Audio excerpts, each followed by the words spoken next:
The coach says they also know the 70-yard touchdown is coming. Yeah, that's something I said. Rob, listen to yourself. Love the show.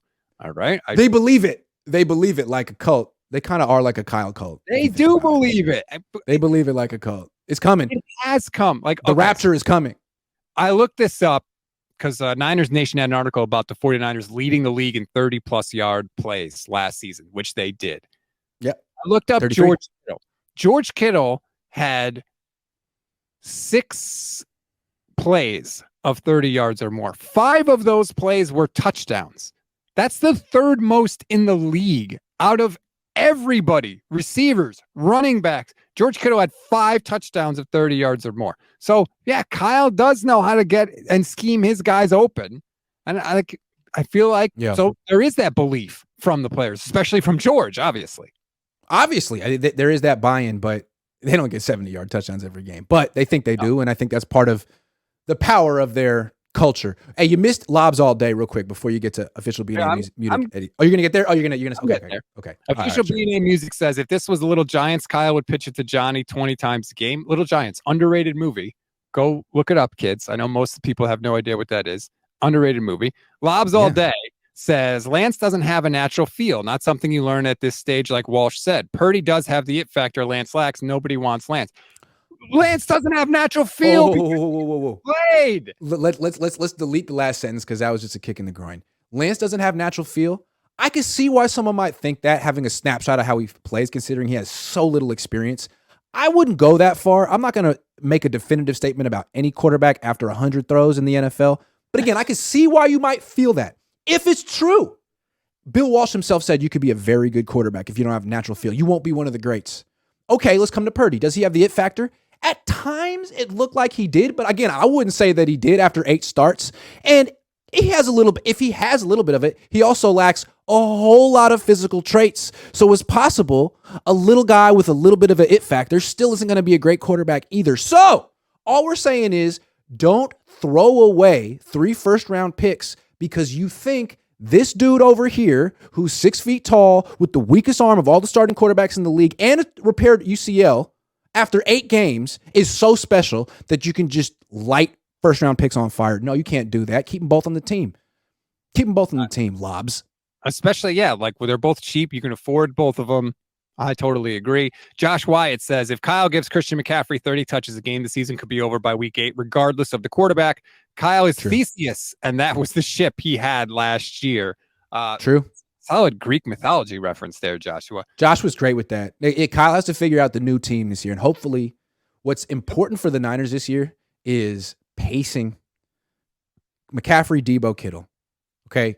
They got to be all healthy and at full strength for the playoffs. And you know Ayuk will be, or history suggests he will be, but you got it. I think that's why Latu and Willis are here. Take a little bit off of Kittle's plate. He's 30. Debo, it's on you to be in shape. And McCaffrey, it's on Kyle and Bobby Turner to not run him into the ground. You have backup running backs who are good. Use them. I completely agree. Kyle generally doesn't like to use backup running backs unless he absolutely has to, which is really weird because they have a solid running back room. I mean, you can make the argument that Elijah Mitchell's the 3rd running back in the room, which is a damn strong running back room. He averaged 6.2 yards per carry last year. Yeah. When he's on the field, he's phenomenal. But he's just not on the field that much. But Jordan Mason is like, he averaged 6 yards a carry last year. He's really good too. And he looks even better this year. So yeah, there's no excuse. You bring in a new running back every single year. Ty Davis Price is still here. You can't just use McCaffrey. Use him as much as you want in the playoffs.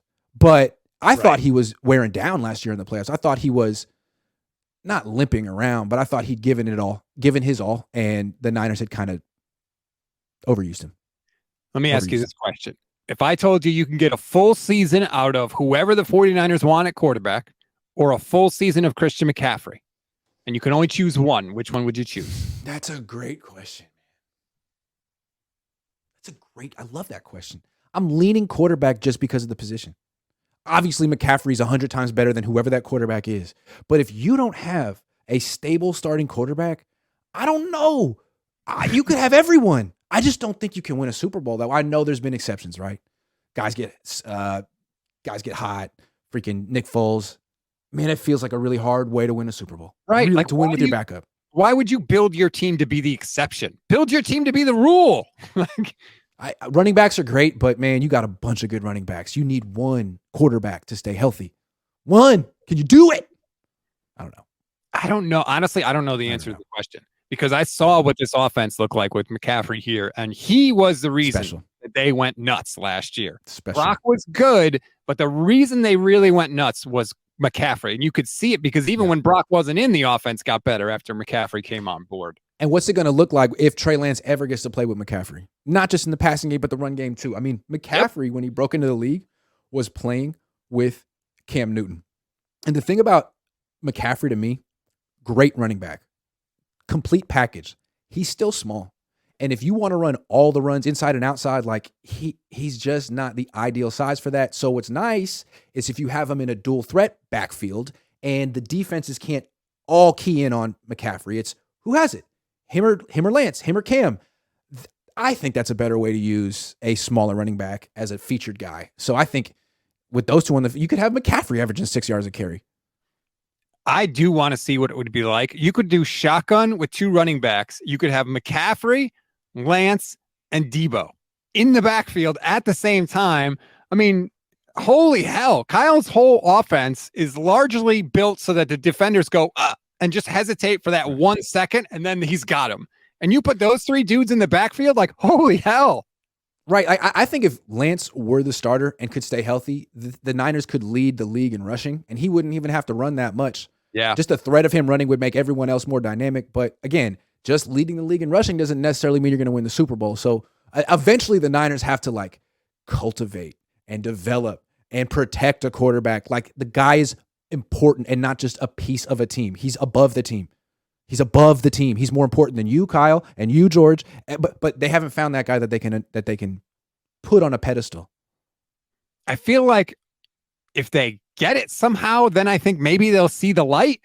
But I don't know that, like, they almost have to luck into it, which is, again, not a situation you want to be in.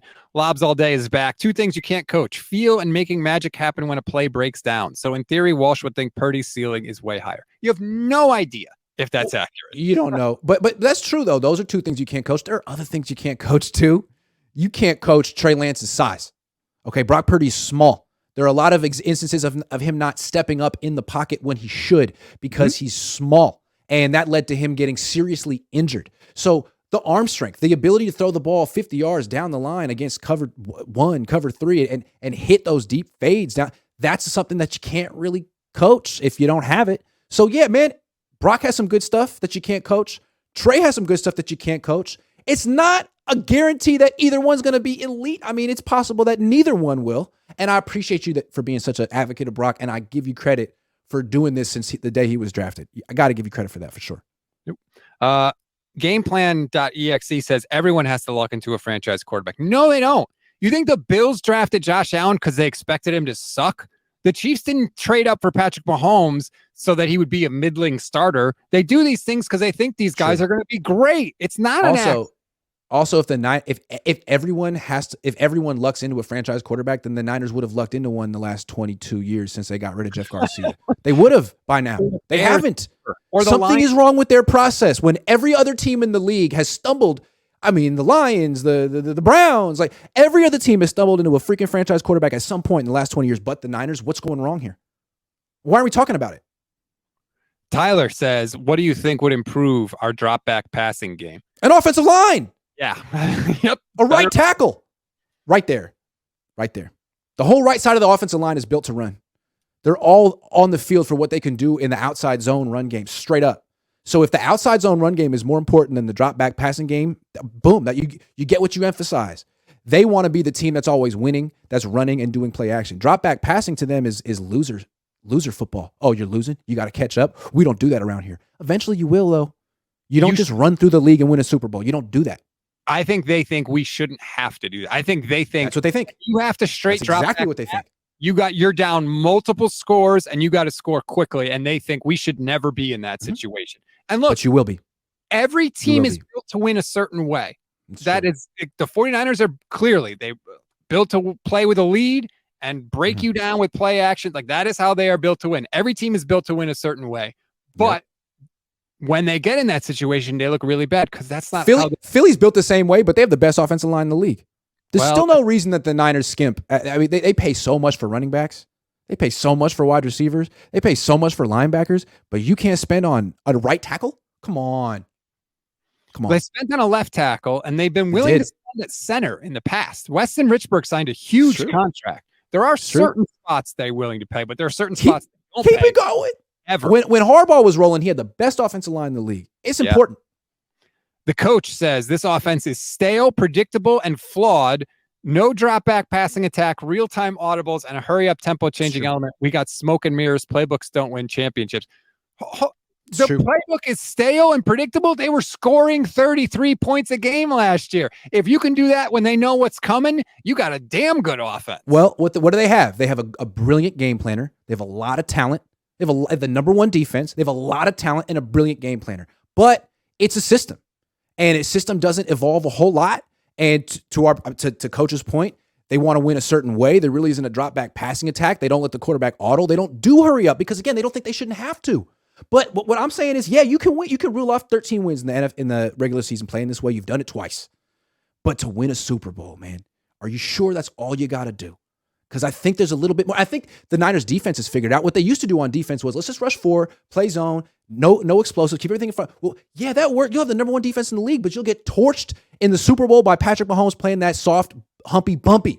Yeah, at a certain point, you got to man up and actually, you got to actually play football at a certain point and do more against the best humpy, bumpy. You got to do better against the best teams in the league. And the Niners, look, they scored 19 points against Dallas. With all that talent and Kyle Shanahan? How? Because that offensive line was not up to the task against a great D-line. And then the next week, against an even better D-line, that was a first-round KO. So they got owned. That line got demolished. Yeah, so that's on Kyle. I agree with the offense being stale and not evolving. I think the offense is evolving. I think they are doing different things than they were doing in 2017. They don't just do outside zone runs. I think they are evolving, and I think Kyle's plan with Trey Lance was to continue that evolution of the offense. Obviously, that hasn't worked out. But again, they scored 33 points a game last year down the stretch. They went into the playoffs on a 10-game winning streak. They went back to the NFC Championship game. I do think there's a little element of the sky is falling simply because they lost their quarterback in the NFC. You're right. But hold on. To Coach's point, before they got McCaffrey, okay? Before they got McCaffrey, they were averaging 19 points a game. 19 points a game with all that talent and Kyle Shanahan, the genius. So, yes, his game plan's improved and he got a better feel for what he was doing, but really the thing that changed everything was another great player. This team has hella great players. They have probably the best weapons of any team in the league. Who has 5 better eligibles you can put in the pattern than McCaffrey, Kittle, Juszczyk, Ayuk, and Debo? Who has better than that? They are the first team ever to start, first team All-Pro at receiver, tight end, and running back. First team the NFL. That's a lot of firepower. So, and it's like it wasn't even working until you got McCaffrey. That's alarming. Why? Is it because your scheme had gotten figured out a little bit and what you needed wasn't, you didn't have a wrinkle in the scheme. What you had was Christian freaking McCaffrey on the field. Okay, I can't cover all these guys anymore. I can't. We're doing the best we could with Debo and Kittle and Ayuk, but now we're done. We can't. Sorry. All we can hope to do is overwhelm your offensive line. That's all we can do. But McCaffrey was effective because of how Kyle Shanahan used him. It wasn't just like he just handed the ball to McCaffrey straight up the middle every time. McCaffrey's always been effective. Yeah, McCaffrey's very good. But knowing how to use that player, I think, is again. How hard is it to use 5 of the best weapons in the league? It's hard to cover him. I'm not saying I could do it, but is he a super genius or does he have 5 of the best weapons in the league? Why can't it be both? Because he says all the time, and I don't think geniuses say all the time. I'm sorry. I'm sorry. Kyle, take it back. It's not personal. You're a genius. Again, somehow I'm the negative one. Here I am sticking up for the team left, right, and center. I'm the negative one. I'm sorry. Coach is back here. He says there are coaches who could get much more out of the players we have on offense. It's true. These guys have roles in a production, and we're starting to remember the script. CMC equals glorified hot roots. What else? Who could get more? Who's going to get more out of the 49ers offense? Again, scoring 33 points a game down the stretch. Who's getting more out of it? To Coach's point, Debo has a very specific role. Yeah, he's versatile, but the route tree he runs is like, what is his route tree? Shallow cross, maybe a slant, screens. Like Ayuk's route tree. They use him like he's freaking Wes Welker. He should be Torrey Holt. And maybe that's the quarterback's limitation, or maybe that's his Kyle system. But I think you could even do more with Christian McCaffrey. I think you could take a little bit off his plate as a running back and put a little bit more on his plate as a receiver. He runs, which routes does McCaffrey run? Maybe he could do more. Will. He was learning the offense on the fly last year. They were changing. Well, we'd love to see it. We'd love to see it. He's there in every practice. Kyle, you go have at it. I'd love to see it. I think that don't just use him like he's Elijah Mitchell. Don't just be like, okay, now we have Christian McCaffrey doing all the Elijah Mitchell plays. Like, no. Do more. But to your point, whole offseason. And the people that are saying that like Kyle Shanahan is the problem on offense, like I'm really, it's crazy to me that this is where we are. Ramelia says 49ers are loaded. Sean McVay would have won a Super Bowl already. Look, if you want to say Sean McVay is a better coach than Kyle Shanahan, I can't necessarily fight you. There's a lot of evidence there to say that is true. But again, okay, he went right away.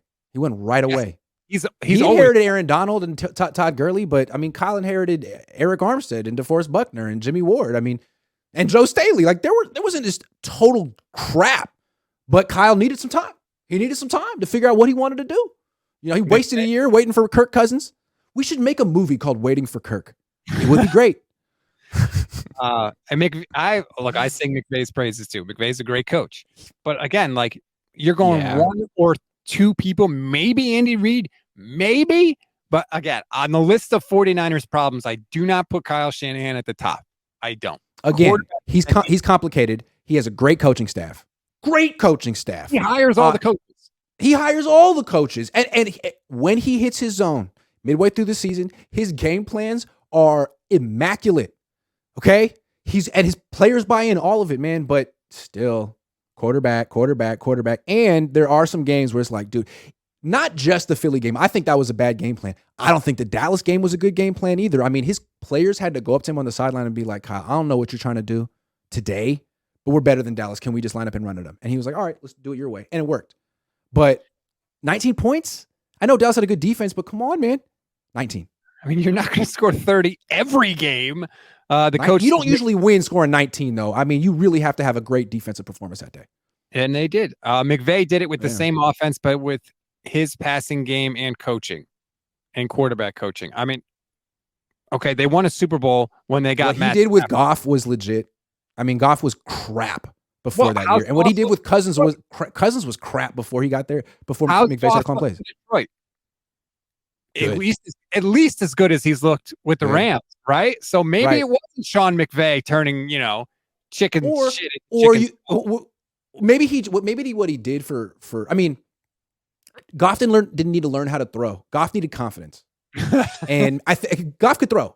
Goff needed confidence, and I think McVay pumped him full of confidence for as long as he could, kind of like how Harbaugh did for Alex Smith. And Alex Smith left, and he continued his ascension with Andy Reid. I mean, he was a good quarterback. He wasn't great.